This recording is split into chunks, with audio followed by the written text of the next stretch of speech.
आज का टॉपिक है हाइड्रोजन बॉन्डिंग। हम लोग आज नया टॉपिक हाइड्रोजन बॉन्डिंग पे डिस्कशन करेंगे।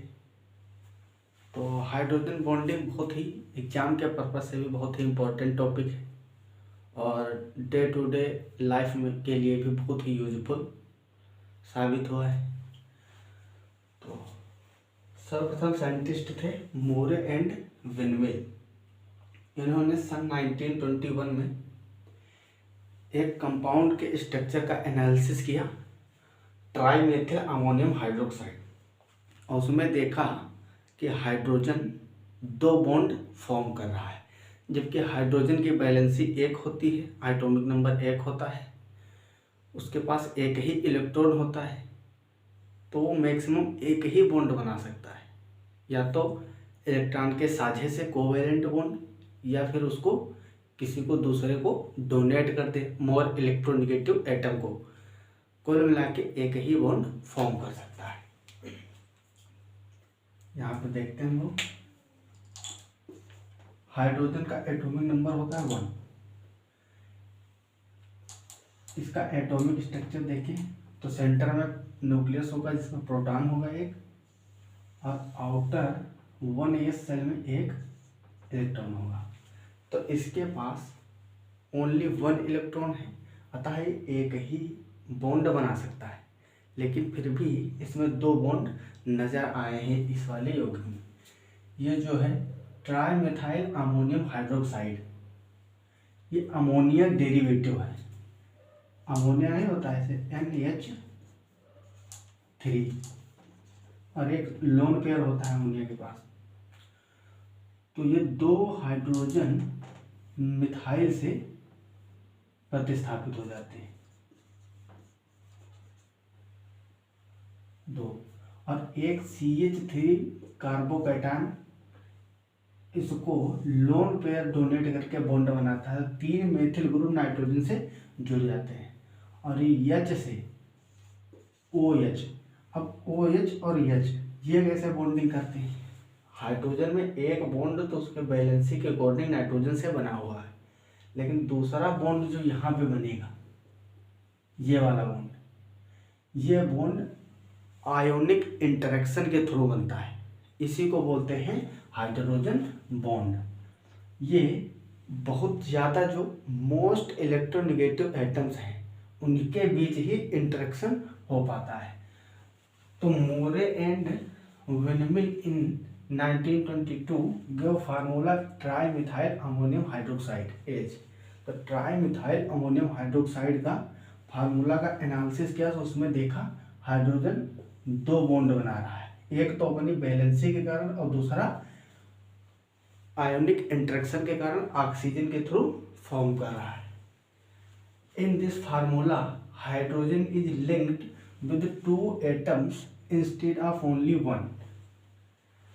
Point number 3, it is strange to think about such linkage in which the monovalent hydrogen, monovalent मतलब एक वैलेंसी वाला एटम है हाइड्रोजन, एक ही इलेक्ट्रॉन रखने वाला, is linked to 2 electronegative atoms. Hydrogen monovalent atom है, इसकी संयोजकता 1 होती है वैलेंसी, फिर भी ये 2 most electronegative atom nitrogen and oxygen से 2 बॉन्ड बना रहा है। They called it hydrogen bond. Hydrogen bonding sometime called proton bonding. Hydrogen bonding को कभी कभी प्रोटॉन बॉन्डिंग भी कह देते हैं, क्योंकि ये इलेक्ट्रॉन और प्रोटॉन के आयोनिक इंट्रैक्शन से बनता है, इसीलिए हाइड्रोजन बॉन्डिंग को प्रोटॉन बॉन्डिंग भी कह सकते हैं हम लोग। जैसे कि H+, अब इसमें एक इलेक्ट्रॉन अगर निकाल दिया जाए हाइड्रोजन के सेल से, तो इसमें केवल एक प्रोटॉन ही रह जाता है, तो जिससे भी बॉन्डिंग करेगा तो प्रोटॉन ही करेगा ना। हाइड्रोजन H+ को प्रोटॉन नहीं बोलते हम लोग, प्रोटॉन। तो ये प्रोटॉन ही आयोनिक इंटरेक्शन के थ्रू मोस्ट इलेक्ट्रोनेगेटिव एटम से बॉन्डिंग करता है, इसीलिए हाइड्रोजन बॉन्डिंग को प्रोटॉन बॉन्डिंग भी बोल देते हैं। अगला point, when hydrogen is bounded to another most electronegative atom, X मतलब यहाँ पे हाइड्रोजन है, हैलोजन में फ्लोरीन है, क्लोरीन है, ब्रोमीन है, आयोडीन है, ये मोस्ट इलेक्ट्रोनेगेटिव एटम्स होते हैं। ठीक है, mainly fluorine, oxygen, nitrogen, chlorine halogen हो सकते हैं। और ऑक्सीजन और नाइट्रोजन की इनकी भी इलेक्ट्रोनेगेटिविटी अगर पीरियोडिक टेबल में देखा जाए तो काफ़ी ज़्यादा होती है। सबसे ज़्यादा होती है फ्लोरीन की, फिर ऑक्सीजन, फिर नाइट्रोजन, उसके बाद क्लोरीन और सल्फर की लगभग बराबर ही होती है। तो इन एटम्स से जब हाइड्रोजन आयोनिक इंटरेक्शन के थ्रू बॉन्डिंग करता है उसको हाइड्रोजन बॉन्ड कहते हैं। When hydrogen is bonded to another most electronegative atom X, fluorine, oxygen, nitrogen और क्लोरीन, एच एक्स, ये X H bond a shared pair of electron lies far away from the hydrogen atom. Hydrogen bond is mostly ionic interaction, ये कोई real bond नहीं है। एक bond hydrogen एक bond तो real बनाता है जो कि उसकी एक आउटर मोस्ट में एक इलेक्ट्रॉन होने की वजह से होता है, एक बैलेंसी ही होती है। बाकी दूसरा बॉन्ड जो बनता है हाइड्रोजन बॉन्ड, ये आयोनिक इंटरेक्शन के थ्रू बनता है। तो hydrogen bond is mostly ionic interaction due to electronegativity difference. Hydrogen और कोई एक इलेक्ट्रोनेगेटिव एलिमेंट की जगह पर यक्स ले रहे हैं, तो हाइड्रोजन और इस एलिमेंट में बहुत ज़्यादा जब इलेक्ट्रोनेगेटिविटी डिफरेंस होगा, जितने भी हाइड्रोजन है, ऑक्सीजन है, इनकी 3 से ऊपर होती है, 3 से ज़्यादा होती है इलेक्ट्रोनेगेटिविटी।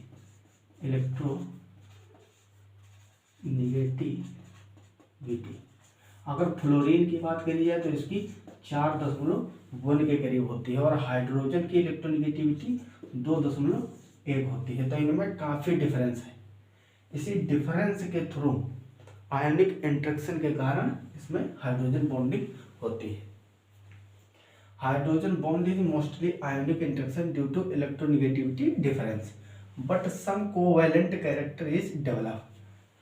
अब किसी भी आयोनिक बॉन्ड के अंदर कुछ परसेंट कोवैलेंट कैरेक्टर डेवलप कर जाते हैं। वैसे कोवैलेंट बॉन्ड तो शेयरिंग से बनता है इलेक्ट्रॉनों की। मान लो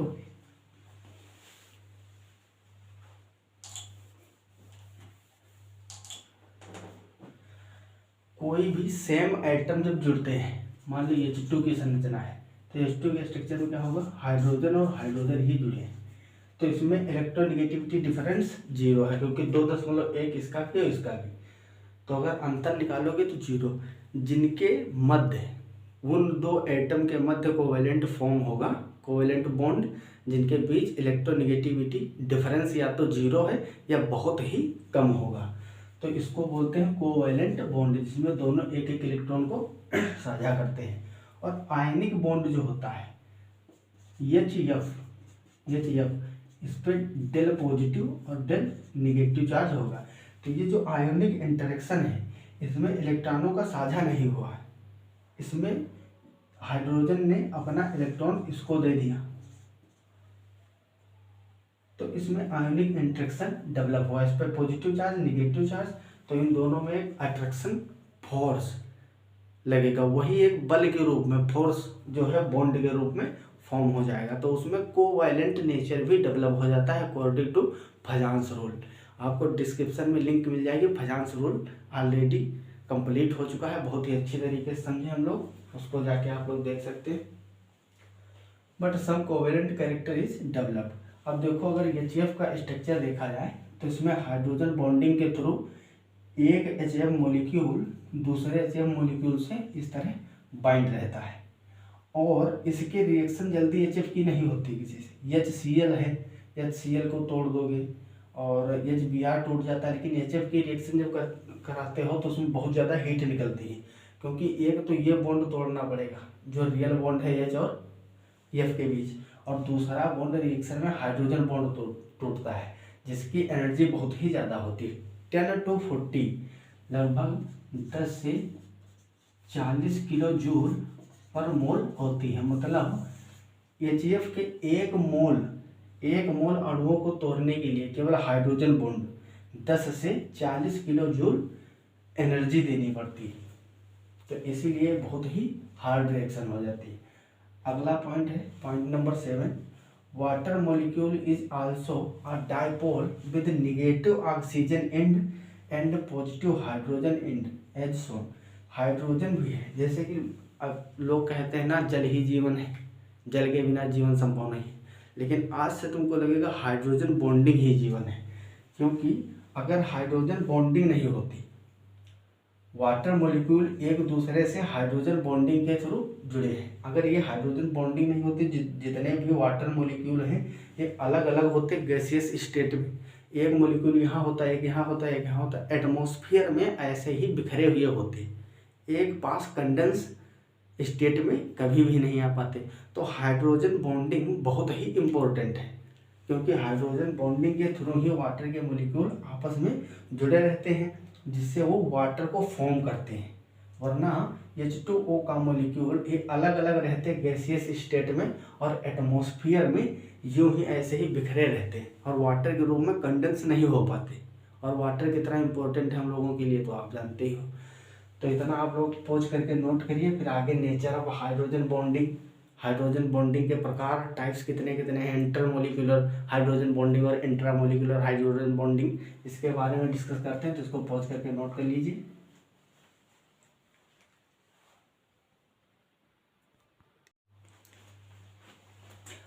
now will be discuss about in detail. अगला पॉइंट है nature of hydrogen bonding. Hydrogen bonding की प्रकृति कैसी होती है?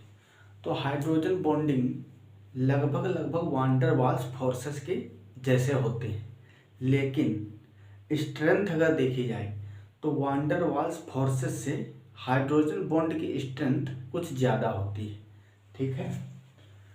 तो hydrogen bond is somewhat similar to van der Waal forces, but it is found to be much stronger than van der Waals forces. One der वाल जो force होते हैं या अट्रैक्शन होता है ये थोड़ा वीक होता है, और हाइड्रोजन बॉन्डिंग में बहुत ज़्यादा एनर्जी निकलती है अगर बॉन्ड को तोड़ते हो हाइड्रोजन बॉन्ड को। इसका इंट्रैक्शन बहुत ही स्ट्रॉन्ग होता है, हाइड्रोजन बॉन्ड की स्ट्रेंथ काफ़ी ज़्यादा होती है। एग्जाम्पल के थ्रू देखते हैं, the strength of van der Waals interaction is 4 kilo joule per mole.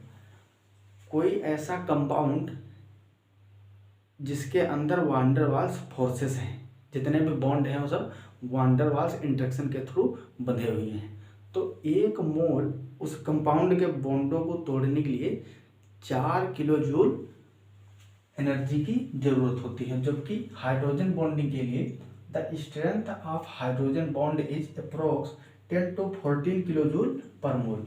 तो कहाँ 4 है, कहाँ 10 to 40 kilo joule per mole, तो उससे काफ़ी ज़्यादा स्ट्रेंथ होती है हाइड्रोजन बॉन्ड की।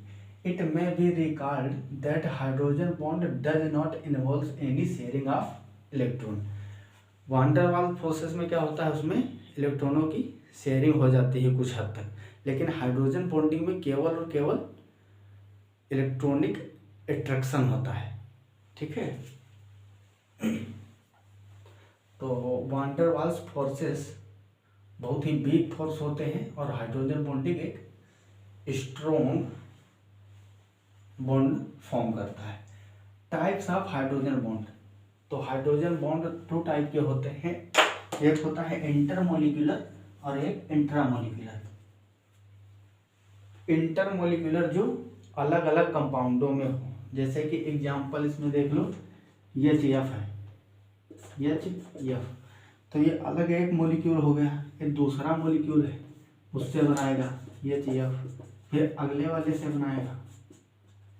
तो जब अलग अलग मॉलिक्यूल्स में होता है इंटरेक्शन, तो उसको बोलते हैं इंटरमोलिकुलर हाइड्रोजन बॉन्डिंग। इसमें क्या होता है, the linkage together of number of molecule by hydrogen bond is known as intermolecular hydrogen bonding. और इसमें क्या हो सकता है, इसमें 2-3 तरह के 2-3 कैटेगरी के कंपाउंड रखे गए हैं। कुछ ऐसे हैं जिनमें लगातार करोड़ों मॉलिक्यूल्स जुड़ सकते हैं हाइड्रोजन बॉन्डिंग के थ्रू, और कुछ कंपाउंड होते हैं जैसे KHF2, तो ये 2 या 3 मॉलिक्यूल तक सीमा रहती है, इसके ऊपर आगे इंटरेक्शन नहीं होता है। देयर में B large number of molecule और सम केसेस इन लिमिटेड, जैसे कि KHF2 इसमें दो से तीन मॉलिक्यूल ही जुड़ सकते हैं हाइड्रोजन बॉन्डिंग के थ्रू। और HF के केस में देखा जाए तो इसमें इंटर मोलिकुलर बॉन्डिंग जो है हाइड्रोजन बॉन्डिंग ये लाखों मॉलिक्यूल तक चलती रहती है, बहुत सारे मॉलिक्यूल आपस में जुड़ते रहते हैं। इंट्रा मोलिकुलर हाइड्रोजन बॉन्डिंग ये विद इन द कंपाउंड, कोई एक कंपाउंड है वो दूसरे अगले मॉलिक्यूल से नहीं बाइंड करता है, उसी कंपाउंड के अंदर ही हाइड्रोजन बॉन्डिंग हो जाती है, उसको बोलते हैं intramolecular hydrogen bonding. Hydrogen bonding occurring within a single molecule is known as a intramolecular hydrogen bonding. It is a kind of chelation, एक कीलेशन का भी एक प्रकार है। इंट्रा मोलिकुलर बॉन्डिंग जो है एक कीलेशन टाइप होता है, occurs through out hydrogen bonding. तो इंट्रा मोलिकुलर हाइड्रोजन बॉन्डिंग और इंटर मोलिकुलर हाइड्रोजन बॉन्डिंग का डिफरेंस थोड़ा अच्छे से देख लेते हैं एग्जाम्पल के थ्रू। आप लोग पॉज करके इसको नोट कर लें।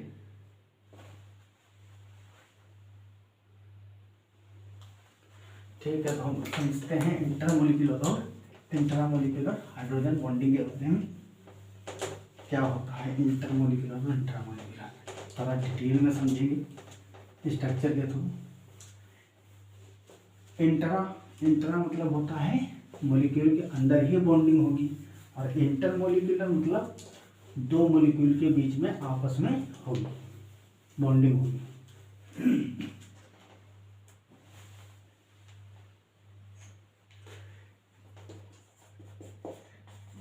एग्जाम्पल लेते हैं पैरा नाइट्रोफिनॉल का।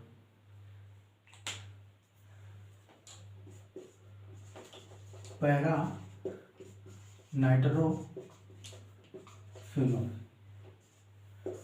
पैरा नाइट्रोफिनॉल मतलब फिनॉल का स्ट्रक्चर आप सब लोग जानते ही हो, दिस स्ट्रक्चर इज फिनॉल। अब इसके पैरा पोजीशन पे आर्थो, मेटा और पैरा, ये आर्थो पोजीशन है, ये मेटा है, ये पैरा है। तो पैरा पे नाइट्रो ग्रुप लगेगा, नाइट्रो ग्रुप NH2, इसको बोलते हैं नाइट्रो ग्रुप। तो फिनॉल की पैरा पोजीशन पे जब नाइट्रो ग्रुप लगाओ NO2, तो ये बन जाएगा पैरा नाइट्रोफिनॉल। तो पैरा पोजीशन पे जैसे आप NH2 ग्रुप को ऐड करोगे तो ये बन जाएगा पैरा नाइट्रोफिनॉल। अब पैरा नाइट्रोफिनॉल में देखो, इसमें हाइड्रोजन भी है और नाइट्रोजन भी है। हाइड्रोजन, नाइट्रोजन, ऑक्सीजन ये सब दिख रहे हैं। हाइड्रोजन बॉन्डिंग के लिए किस किस चीज़ की रिक्वायरमेंट होती है? एक तो हाइड्रोजन होना चाहिए और दूसरा मोस्ट इलेक्ट्रोनेगेटिव एटम होना चाहिए, और वो भी कौन कौन सा? या तो फ्लोरीन हो, या ऑक्सीजन हो, या नाइट्रोजन हो, या क्लोरीन और सल्फर, ऐसे एलिमेंट होने चाहिए जिनकी इलेक्ट्रोनेगेटिविटी पूरे पीरियोडिक टेबल में बहुत ही ज़्यादा होती है, ताकि हाइड्रोजन और इन एलिमेंट के बीच में काफ़ी इलेक्ट्रोनेगेटिविटी डिफरेंस हो सके, तभी हाइड्रोजन बॉन्डिंग पॉसिबल है। तो ये मॉलिक्यूल मान लो इसमें बहुत सारे पैरा नाइट्रोफिनॉल लिया गया है, तो इसमें करोड़ों लाखों मॉलिक्यूल्स होंगे, तो वो आपस में इंटरमोलिकुलर हाइड्रोजन बॉन्डिंग के थ्रू जुड़े रहते हैं। इंटरमोलिकुलर मतलब अलग अलग मॉलिक्यूल में होगी, एक ही मॉलिक्यूल के अंदर नहीं। तो अगला जो होता है पैरा नाइट्रोफिनॉल, वो इस तरह से इससे जुड़ा रहता है NO2, इस तरह से उसमें हाइड्रोजन की बॉन्डिंग होती है। और अगला जो होगा वो और इससे ऑक्सीजन से HOH इसी तरह से जुड़ते चले जाते हैं NO2। अब आगे का जो पैरा नाइट्रोफिनॉल होगा उसका हाइड्रोजन इस ऑक्सीजन से लगेगा, और उसके नाइट्रो ग्रुप के ऑक्सीजन से अगले वाले का हाइड्रोजन जुड़ेगा, इसी तरह से हाइड्रोजन बॉन्डिंग होती रहती है। तो ये इंटर मोलिकुलर हाइड्रोजन बॉन्डिंग है। कैसी है? Inter molecular hydrogen bonding number 1 था। और नंबर 2, अगर ऑर्था पोजीशन पे लगाओ, ortho nitrophenol, ortho nitrophenol.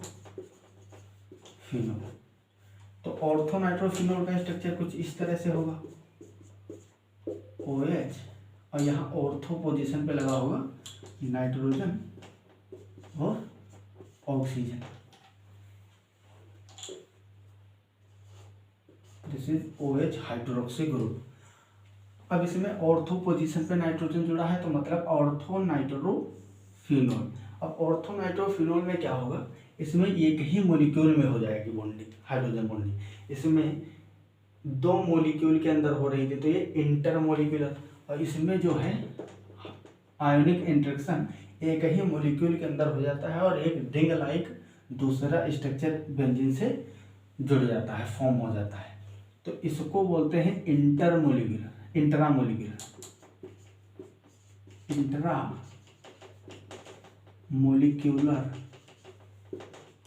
Hydrogen bonding. ये इंटरमोलिक्यूलर है, ये इंट्रामोलिक्यूलर है। विद इन द मोलिक्यूल्स, जो एक ही मोलिक्यूल के अंदर फॉर्म होगा उसको इंटरामोलिक्यूलर हाइड्रोजन बॉन्डिंग बोलेंगे, और जो अलग अलग मोलिक्यूल्स में होगा, अगले वाले मोलिक्यूल से बाइंड कर रहा है, हाइड्रोजन बॉन्डिंग बन रही, तो ये इंटरमोलिक्यूलर है।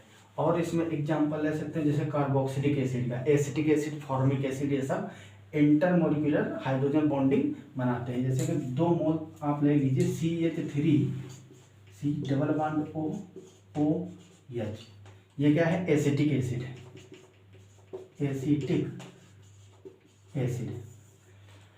इसकी जब रिएक्शन कराएंगे आप, 2 मॉलिक्यूल लिए हैं तो कुछ इस तरह से संरचना बनाएंगे, CH3 डबल बॉन्ड OH, और दूसरा molecule CH3 double bond OH। तो ये जो ऑक्सीजन है, फ्री ऑक्सीजन, और एक का हाइड्रोजन, वो इस तरह से हाइड्रोजन बॉन्डिंग करते हैं। तो ये फिर 2 मॉलिक्यूल के बीच में हो रही है हाइड्रोजन बॉन्डिंग। लेकिन ध्यान रखना, हाइड्रोजन ऑक्सीजन से ही बाइंड कर रहा है, कार्बन से नहीं, क्योंकि कार्बन की इलेक्ट्रोनेगेटिविटी होती है 2.5, और हाइड्रोजन कार्बन की और हाइड्रोजन की होती है 2.1। तो इलेक्ट्रोनेगेटिविटी डिफरेंस एकदम 0 के लगभग है, 0.4 है। और इनमें ऑक्सीजन की 3.5 होती है, ऑक्सीजन की 3.6 के लगभग, और हाइड्रोजन की 2.1। तो इसमें काफ़ी डिफरेंस है, 1.5 का डिफरेंस है। तो इनके बीच में हाइड्रोजन बॉन्डिंग होगी, कार्बन से नहीं होगी। तो 2 मॉलिक्यूल के बीच में हो रही, मतलब ये भी इंटरमॉलिक्यूलर है। कैसा है, intermolecular hydrogen bonding.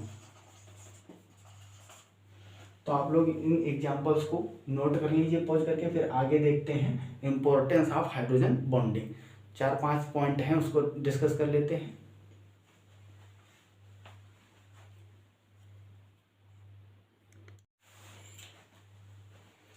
Importance of hydrogen bonding. तो हाइड्रोजन बॉन्डिंग बहुत ही इम्पोर्टेंट है, क्योंकि ये बहुत ही ऐसे एसेंशियल मॉलिक्यूल्स हैं जिनके अंदर हाइड्रोजन बॉन्डिंग होती है, जिसके थ्रू वो स्टेबल है। जैसे कि DNA है, DNA में जो नाइट्रोजनस बेसेस होते हैं, nitrogenous base cytosine, guanine, adenine, ये सब आपस में हाइड्रोजन बॉन्डिंग के थ्रू जुड़े होते हैं। टर्सरी स्ट्रक्चर ऑफ प्रोटीन की जो स्ट्रक्चर होती है, जो स्टेबल होती है, ज़्यादा स्टेबल टर्सरी स्ट्रक्चर, उसमें भी हाइड्रोजन बॉन्डिंग होती है।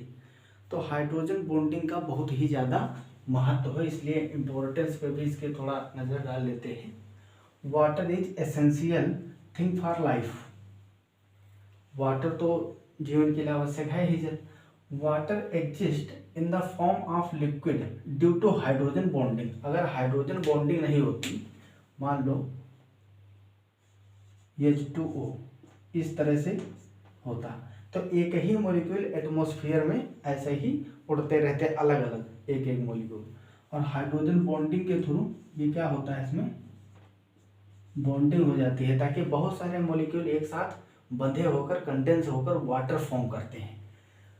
Otherwise it would have as a gas like H2S। जैसे H2S है तो इसमें क्या होता है, H2S में नीचे समझो H, यस, H। अब अगला जो मॉलिक्यूल होगा इसका, तो उसमें हाइड्रोजन बॉन्डिंग नहीं बन पाती, क्योंकि सल्फर की इलेक्ट्रोनिगेटिविटी और हाइड्रोजन की इलेक्ट्रोनिगेटिविटी में ज़्यादा डिफरेंस नहीं होता है, जिसके कारण इसमें इंटरेक्शन नहीं हो पाता है। तो जैसे H2S गैस है, हाइड्रोजन सल्फाइड, ऐसे ही हाइड्रोजन ऑक्साइड भी जो वाटर है ये भी गैस के रूप में रहता है, कभी कंडेंस नहीं हो पाता। Hydrogen bonding exist it in all living organism. जितने भी लिविंग ऑर्गेनिज्म है सब में सेल तो है ही। सेल के अंदर क्या है, ग्लूकोज है, ग्लूकोज में भी ऑक्सीजन और हाइड्रोजन होते हैं, उसमें भी होती है इंटरेक्शन। प्रोटीन्स हैं, टर्सरी स्ट्रक्चर ऑफ प्रोटीन में, डीएनए में। तो लाइफ का एक फॉर्म जो है उसमें सब में हाइड्रोजन बॉन्डिंग लगभग प्रेजेंट ही होती है, वेदर ऑफ एनिमल और vegetable kingdom. It play an important role in making wood fibres more rigid, and that makes it an article of great utility to meet requirements of housing और furniture etc. अगला point है the cotton, silk और synthetic fibre. ये जो synthetic fibre होते हैं, cotton है, silk है, इसमें जो रिजिडिटी होती है, इनकी स्ट्रेंथ होती है, स्ट्रोंग होते हैं ना ये फाइबर। तो ये स्ट्रेंथ किसके वजह से आती है, हाइड्रोजन बॉन्डिंग के थ्रू आती है। Synthetic fibre on their rigidity and tensile strength to hydrogen bonding. The stickiness of glue of protein और हनी मतलब वाटर और शुगर होता है इसमें, शहद में, consist of water and sugar is also due to hydrogen bonding between the OH group और other such groups। तो इसका बहुत ही इम्पोर्टेंस है हाइड्रोजन बॉन्डिंग का। आप लोग पॉज करके नोट कर लीजिए, थोड़ा सा बता देता हूँ स्ट्रक्चर के थ्रू से।